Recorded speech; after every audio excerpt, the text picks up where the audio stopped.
बिस्मिल्लाहिर्रहमानिर्रहीम। अस्सलाम वालेकुम डियर स्टूडेंट्स। आज हम पढ़ेंगे होम्योस्टेसिस इन प्लांट्स। सबसे पहले होम्योस्टेसिस का मफहूम समझें। हर जानदार के दो माहौल हैं, एक उसके अंदर का माहौल है, एक उसके बाहर का माहौल है। माहौल या एनवायरनमेंट किसे कहते हैं? Surrounding of organism. बाहर का माहौल किसी जानदार के कंट्रोल में नहीं है, उसमें इंडिपेंडेंटली चेंजेस आते हैं। कभी टेम्परेचर बढ़ता है, कभी टेम्परेचर घटता है, कभी पानी वाफिर होता है, कभी पानी कम हो जाता है, कभी ह्यूमिडिटी हाई होती है, कभी ह्यूमिडिटी लो होती है। सूरज एक वक्त में निकलता है, एक वक्त में नहीं निकलता। दिन कभी लंबे हो जाते हैं, कभी मुख्तसर हो जाते हैं। ये सारी चेंजेस जानदार को मुतासिर कर सकती है। अब जानदार अगर अपने अंदर के माहौल को इक्विलिब्रियम में रखना चाहता है, कांस्टेंट रखना चाहता है, तो क्या करे? इन चेंजेस से अपने वजूद को बचाने की कोशिश करें। उसी कोशिश को होम्योस्टेसिस कहते हैं। तो इसको दो तरह से हम बता सकते हैं। एक है the ability of an organism to maintain its internal environment in equilibrium. अपने अंदर के माहौल को इक्विलिब्रियम में रखने की कोशिश को होम्योस्टेसिस कहते हैं। दूसरा है, थोड़ा लंबा है, the ability of an organism to protect its internal environment from the harms of fluctuations in external environment.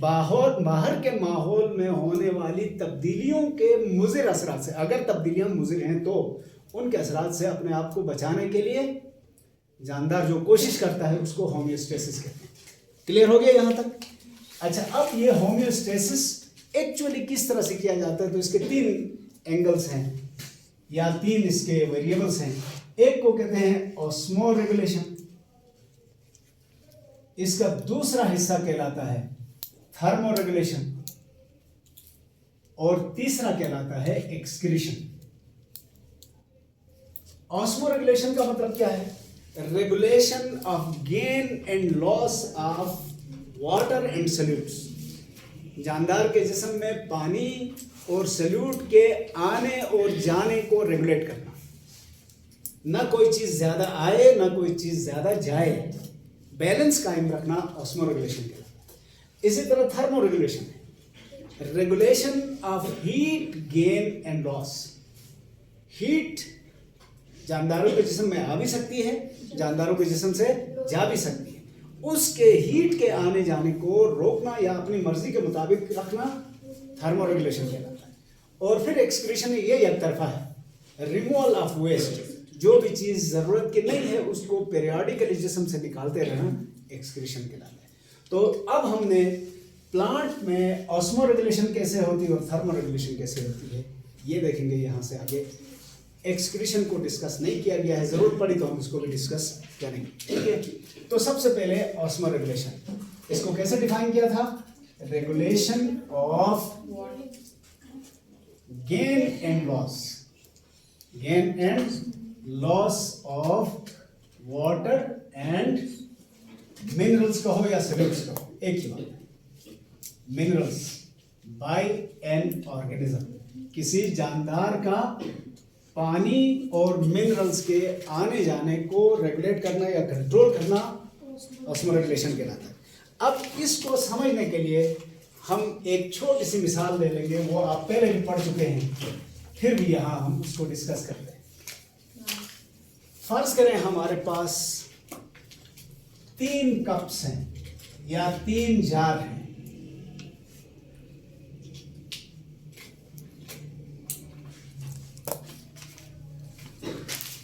टेढ़े मेढ़े बन जाए तो मसला नहीं है, ठीक है, पानी गिरेगा नहीं क्योंकि इनके अंदर ओरिजिनल पानी नहीं है। फर्ज करें इधर पानी भरा हुआ है, इधर तक पानी भरा हुआ, तीनों में बराबर पानी है, और यहाँ एक सेल है, इधर एक सेल है, इधर एक सेल है। सेल से मुराद आप जानदार ले लें क्योंकि हर जानदार सेल से बना है। अब जरा तवज्जो करना, इस सेल के अंदर सल्यूट है ये 4, मैं समझाने के लिए कह रहा हूँ। सेल का साइटोप्लाज्म तो एक सोल्यूशन है ना, उस सोल्यूशन में फर्ज करें 4% या 4% सल्यूट है, 96% वाटर है। और दूसरा सेल है इसमें भी सल्यूट इतना ही है।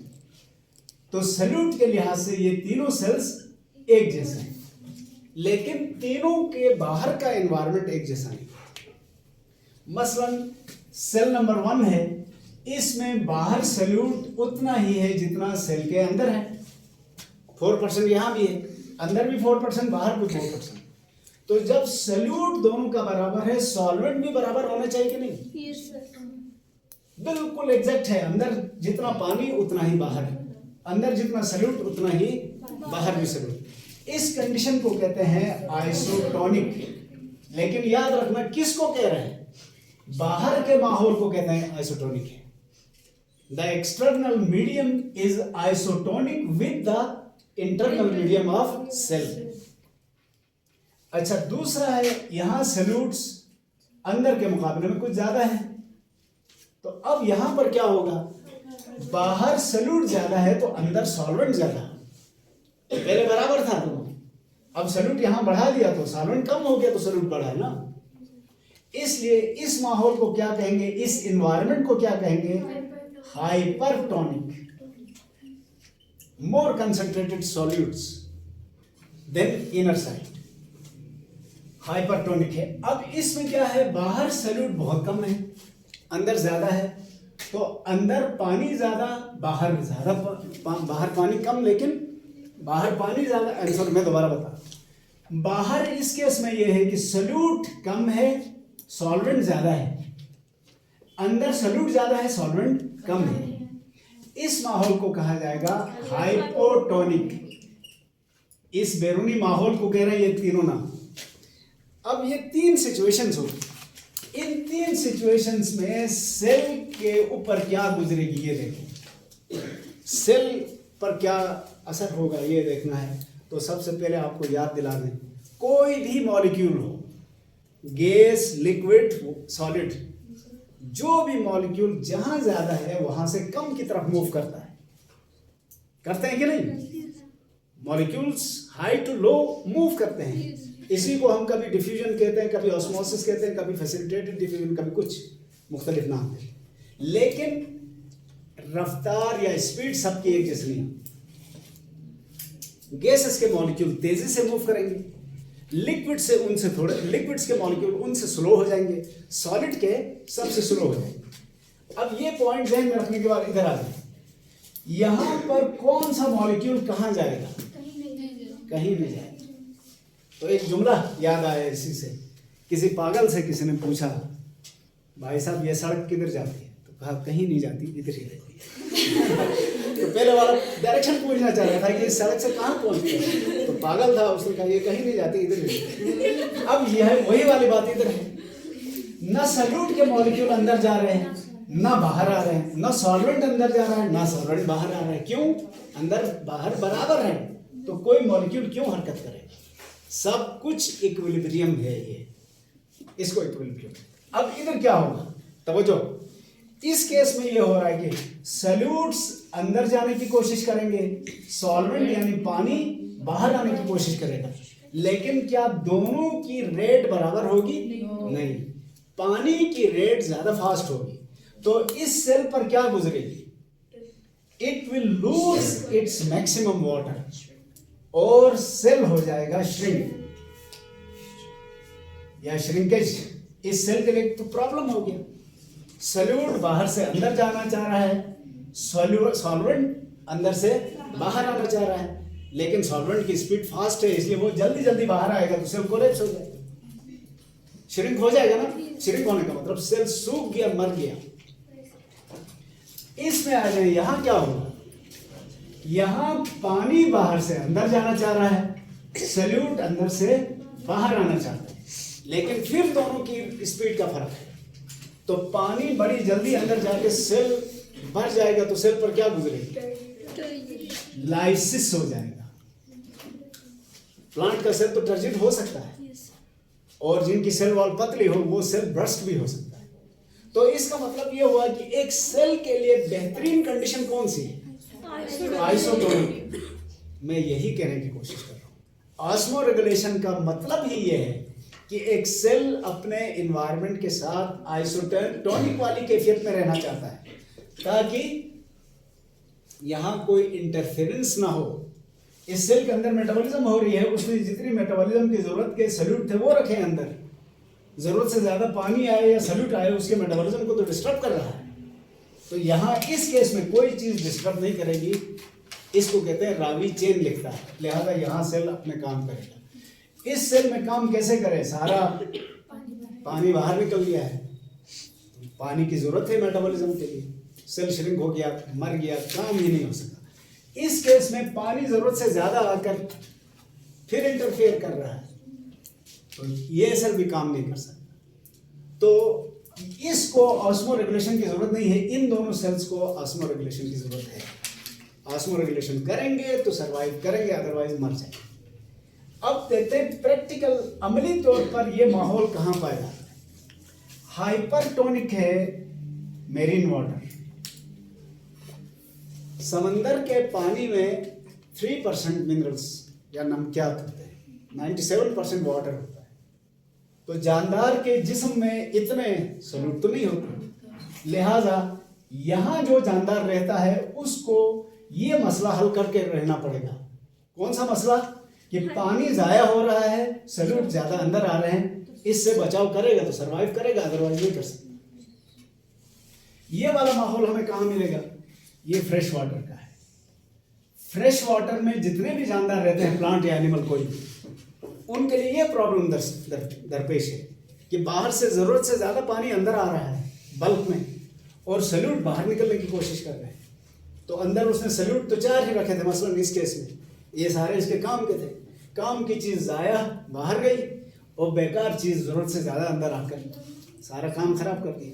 तो इसको भी ऑस्मो रेगुलेशन करना पड़ेगा, इसको भी ऑस्मो रेगुलेशन करना पड़ेगा। आइसोटोनिक वाले को ऑस्मो रेगुलेशन करने की जरूरत नहीं है। अब अगला सवाल आ गया, प्लांट इन हालात से कैसे निपटते हैं?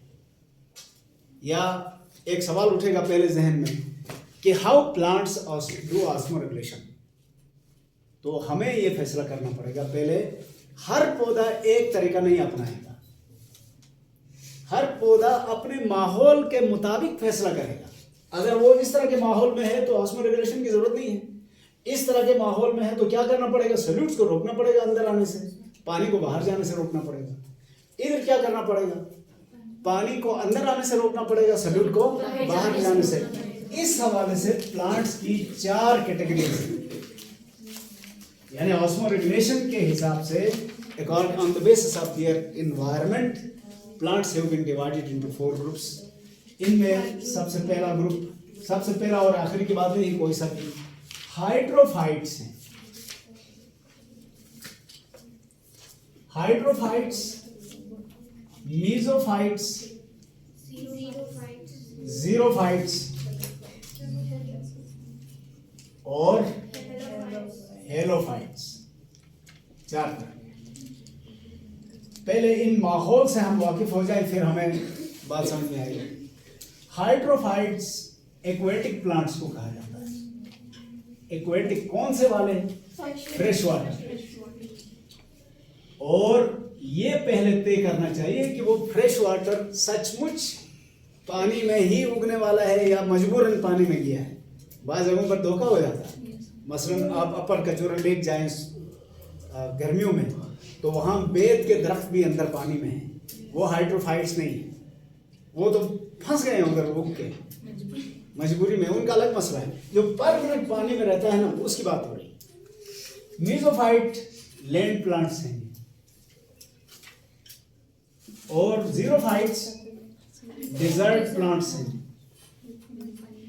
और हेलोफाइट्स सेलाइन वाटर वाले प्लांट्स हैं, यानी वो पानी या वो जमीन जहां नमक ज्यादा हो, साल्टी वाटर। लेकिन ये याद रखना, समंदरी पानी नहीं, समंदर में तो बड़े पौधे उगते ही, एलजी वगैरह हो सकते हैं। तो ये चारों के मसाइल और होंगे, हल सबने अलग अलग निकाला हो, तो हम इनको एक एक करके डिस्कस करेंगे। ठीक हो गया?